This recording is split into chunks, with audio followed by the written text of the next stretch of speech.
Hai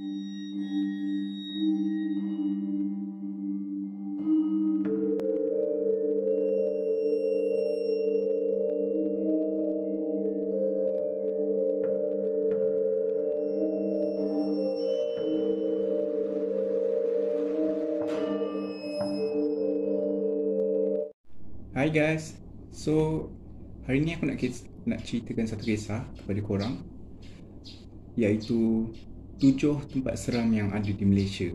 Aku rasa kisah ni dah ramai yang ketengahkan, tapi tak apa, aku nak buat versi aku pula. Cumanya aku nak ucapkan kat korang yang dah subscribe channel aku, yang dah like, aku nak ucapkan terima kasih banyak-banyak sebab dah subscribe. And without wasting any time, let's get started.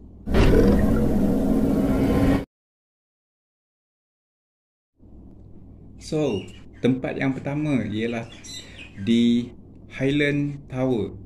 Sememangnya Highland Tower ni cukup terkenal suatu ketika dahulu sebab ianya satu kondominium yang mewah, agak mewah juga. Ramai pelancong-pelancong, orang-orang terhormat datang ke sana untuk stay 1 ataupun 2 malam. Dan bangunan Highland Tower ni dia ada 2 blok, tapi satu blok dah runtuh pada tahun 1993. Lebih tepat lagi 11 Disember 1993. Satu blok runtuh yang mengorbankan 48 nyawa.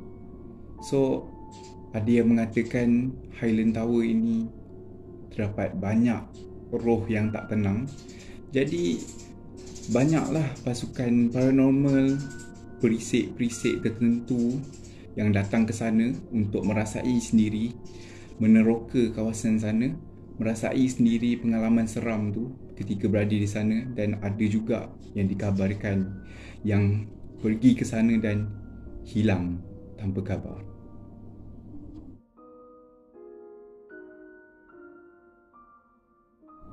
Ada juga cerita di mana pemandu teksi bawa penumpang dan penumpang tu kata dia nak balik ke Highland Tower, dan tambah dia lagi, dia kata dia nak ambil kaki dan tangan dia yang tertinggal di sana. Padahal time tu Highland Tower dah runtuh, dan ketika tu pemandu tu rasa macam peliknya. So tanpa membuang masa, dia pun bawalah penumpang tu ke Highland Tower yang dah runtuh tu, tapi masa tu masih boleh masuk. Jadi bila dia bawa tu, sampai je kat Highland Tower tu, bila penumpang tu turun je, lembaga tu terus hilang daripada pandangan. So itu antara kisah-kisah yang aku baca di internet. Dan sebenarnya banyak lagi kisah tentang Highland Tower ni, tapi kalau nak cerita semua, aku rasa video ni akan jadi panjang. So kalau korang nakkan kisah yang lebih menarik tentang Highland Tower ni, aku akan buat di next video.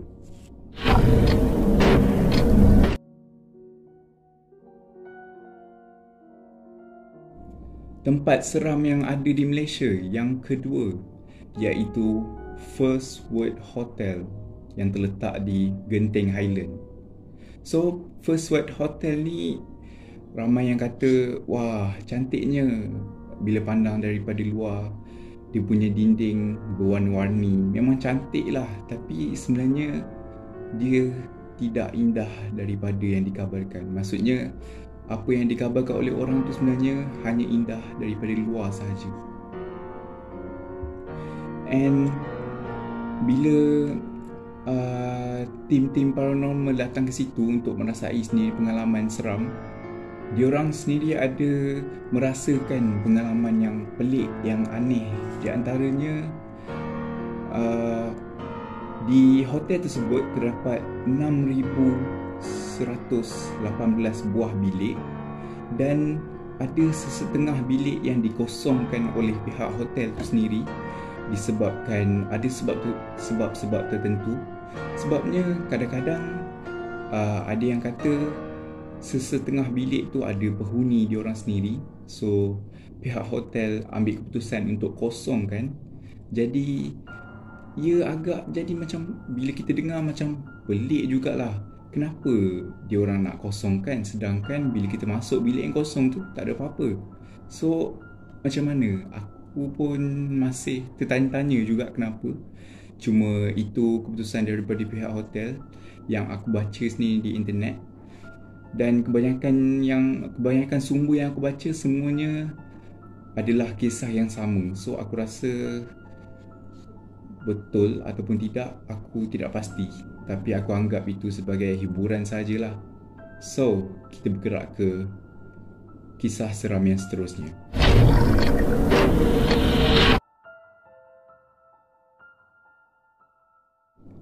Tempat seram yang ketiga iaitu Tambun Inn, Ipoh. Tambun Inn ni terletak di Ipoh, Perak, di mana ramai penghuni di sana. Ada terdengar tangisan bila tengah malam.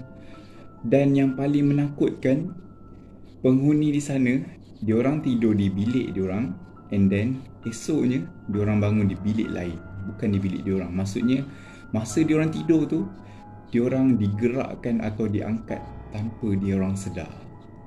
Jadi Tambun ini tak silap aku dah roboh tahun bila tak ingat, tapi aku rasa sememangnya aku ada baca hari tu Tambun ini dah dirobohkan ataupun dah diperbaharui dan diletakkan dengan nama lain lah. Tak silap aku memang ada cerita detail pasal Tambun ini. So kalau korang nak tahu lebih lanjut, nanti korang boleh search sendiri.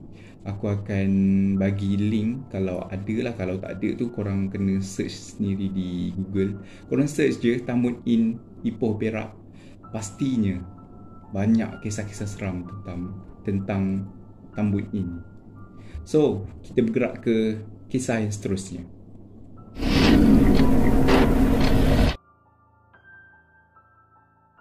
Kisah yang keempat iaitu di penjara Pudu.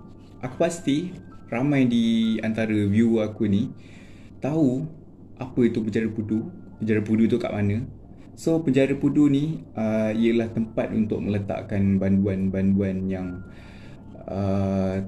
tak silap aku banduan-banduan yang lebih ekstrim. Maksudnya banduan-banduan yang ganas dan tidak boleh dikawal. So dia akan letak di penjara Pudu. And then penjara Pudu ni telah dirobohkan pada tahun 2009 untuk dibangunkan dengan bangunan komersial yang lain. So aku rasa di bekas tapak penjara Pudu tersebut pastinya banyak roh-roh yang tidak tenang, banyak pasukan paranormal yang meninjau sendiri di tempat komersial yang baru tu. Pastinya roh-roh yang telah digantung di penjara Pudu pada zaman dahulu, dan bila bangunan komersial tu dah naik, pastinya roh-roh yang berada di penjara Pudu tu yang dahulu, diorang akan tak tenang lah. Itu bagi akulah, tapi aku just rasa-rasa je. Sebab yelah, ramai yang kena gantung kat situ, and then tiba-tiba kena roboh and dibangunkan pula dengan bangunan komersial yang lain. Contohnya macam mall ataupun pusat membeli belah, pusat pasar raya dan sebagainya. So bila dirobohkan tu, pastinya banyak kisah-kisah seram berkaitan dengan penjara Pudu ni. Tapi bagi aku sendiri, pada pendapat aku, penjara Pudu ni tidak patut dirobohkan sebab penjara Pudu ni mempunyai nilai sejarah yang tersendiri. So bagi aku, kalau dirobohkan tu agak rugilah, sebab dia agak mengurangkan sikit nilai sejarah yang ada di Malaysia ni. Sebab kat Malaysia banyak je bangunan-bangunan bersejarah yang ada kat Malaysia ni. Tapi bila dirobohkan penjara Pudu tu, aku rasa agak rugi, sebab penjara Pudu tu adalah satu aset pada masa dahulu, aset sejarah untuk Malaysia pada masa dahulu dan juga kini pada zaman 2021 ni. Kalau penjara Pudu tu masih ada, aku yakin penjara Pudu tu akan jadi tempat pelancongan untuk, ataupun akan dibuat museum ke di Berjaya Pudu tu. So dah dirobohkan kan, tak boleh nak buat apa.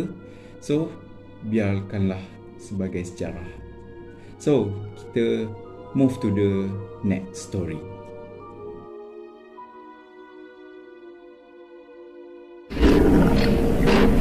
Kisah yang kelima, iaitu Lebuh Raya Karak.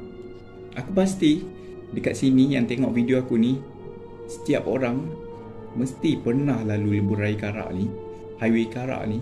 Sebab Highway Karak ni menjadi salah satu jalan utama untuk pergi ke arah utara, selatan. Mesti akan lalu Lebuh Raya Karak ni.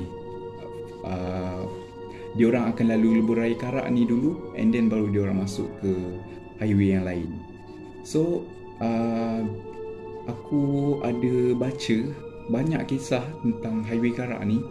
Di antaranya yang paling popular yang telah di-sharekan oleh ramai YouTuber lain, iaitu Volkswagen Kuning. Aku pasti korang pernah tengok filem dia, ada ditayangkan tahun 2011 kalau tak silap, Volkswagen Kuning ni. So Volkswagen Kuning tu macam mana? Volkswagen Kuning ni kalau korang drive waktu malam, so kalau korang tak bernasib baik, Volkswagen Kuning ni akan muncul di belakang kereta korang. So bila dia dah muncul tu, kemungkinan besar korang boleh accident, ataupun kemungkinan besar korang punya konsentrasi tu, korang punya fokus tu boleh terganggu. Sebab bila Volkswagen Kuning ni ada kat belakang korang, dia akan bagi lampu tinggi, and bila korang minta dia potong, dia tak nak potong, dia akan stay di belakang korang. Ataupun bila dia potong, korang akan tengok Volkswagen Kuning ni bergerak tanpa pemandu. So kita bergerak ke story yang seterusnya.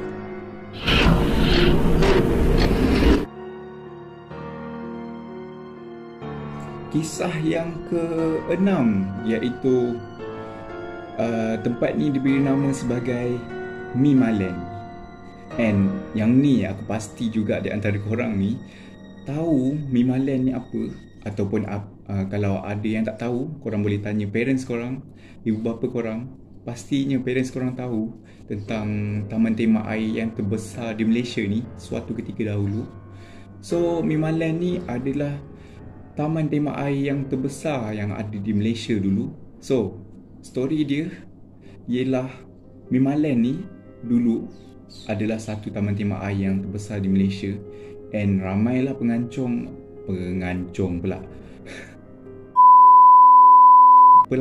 yang berkunjung di Mimaland ni untuk merasai sendiri pengalaman indah mereka berada di taman tema air.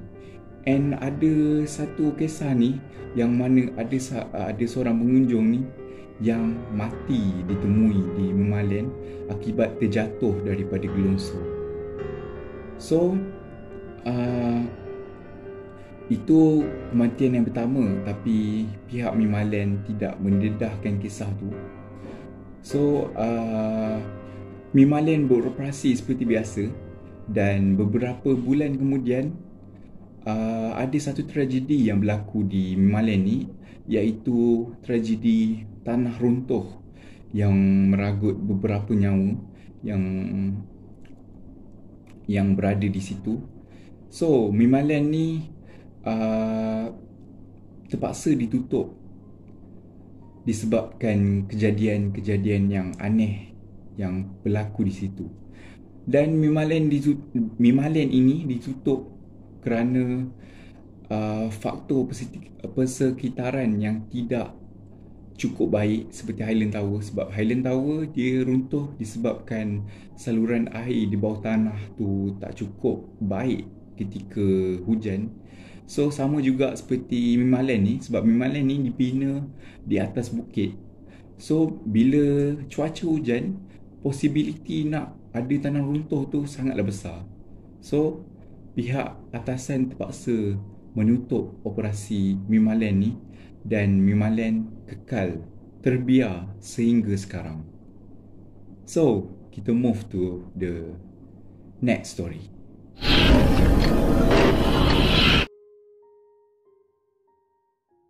Kisah yang ketujuh, iaitu kisah yang terakhir pada video aku ni, iaitu Villa Nabila.